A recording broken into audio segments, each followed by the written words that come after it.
everyone, thank you for joining us once again on the channel.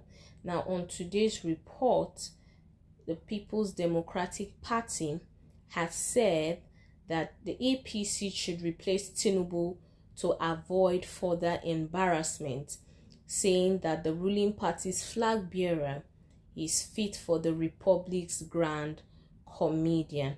Now into the details of today's report.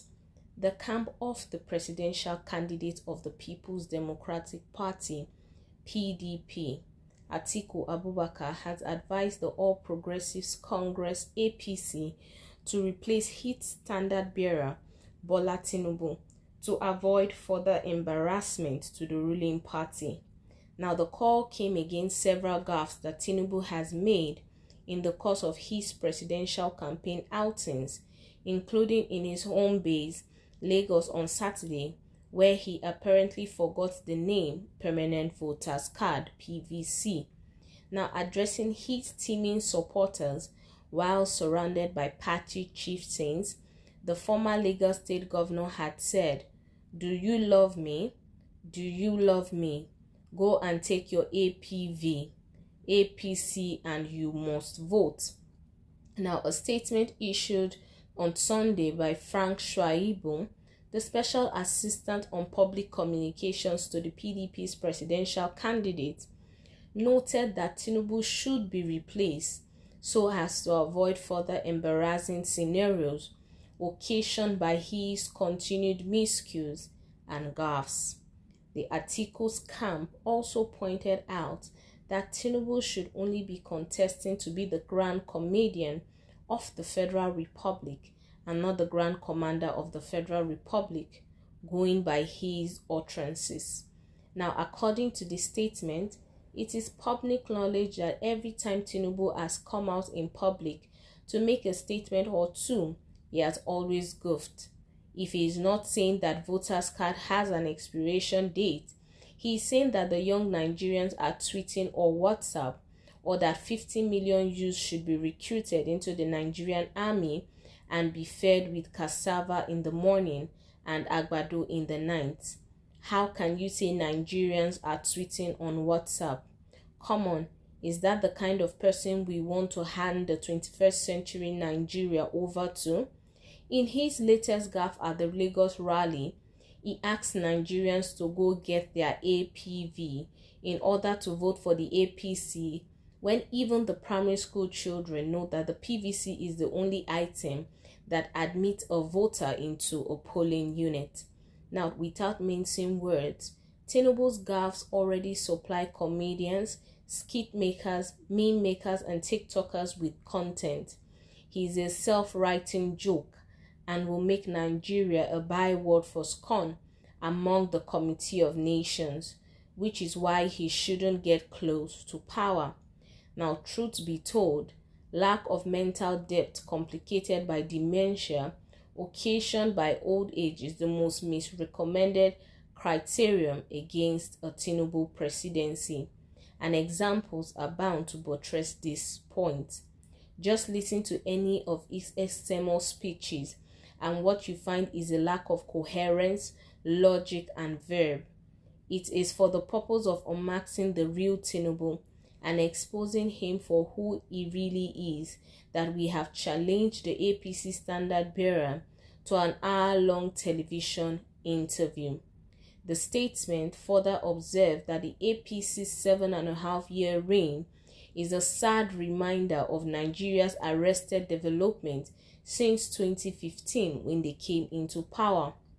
It also noted the most compelling reason for the APC to be deregistered is the fact that it has driven millions of Nigerians deeper into poverty since 2015, when it has been ruling the country and spent trillions of naira procuring hunger, darkness, and insecurity.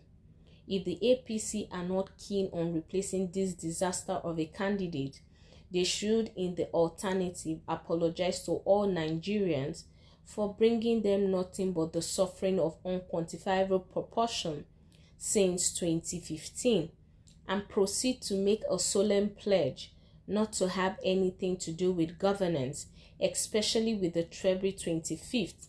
The election is fast approaching. Now, the statement maintained that the remarks credited to Tinubu on Saturday, November the 26th, 2023, where he labored, albeit unsuccessfully, to paint the People's Democratic Party's presidential candidate as an ungrateful and over-ambitious, as not only offensive but reckless. The statement added, instead of attacking Atiku, he should have dissipated that energy on telling Nigerians about himself, especially at this time when it is said at various fora that the only thing that is real about Tinubu is his person, and that every other ascription on him is a borrowed robe. To be sure, Nigerians believe that Tinubu should come in the open to effectively disclaim the allegation that his name, as it appears on public documents, is not his name, that the parents he claimed were not his, that the certificates he claimed to be his are not, and that the schools he claimed to have attended didn't know him. The issue of which schools he attended is already in the public domain, as only a few months ago he told the Independent National Electoral Commission (INEC) that he didn't attend primary and secondary schools. Now, the former Lagos governor, however, claimed that he had 2 degrees from 2 American universities, which he further stated had been stolen by unknown soldiers during the military junta of the 1990s. Now, the disclosure came in an affidavit submitted by Tinubu to the Electoral Office as part of his eligibility filings for the 2023 presidential elections. The document, released on Friday, the 24th of June 2022, showed that the APC presidential flag bearer left the columns for his primary and secondary education unmarked, but he said that he obtained a degree in business and administration in 1979, apparently referring to his previous claims of attending the Chicago State University. The statement recalled what Tinubu said, quoting him, "I went on self-exile from October 1994 to October 1998.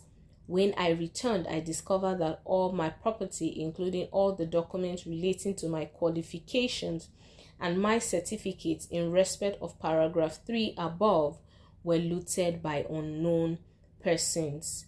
The ATIKU'S camp declared, Tinubu's latest claims appear to contradict his previous election submissions, especially in 1999 and 2003, when he ran for office as governorship candidate in Lagos. Well, that is it on the details of today's report.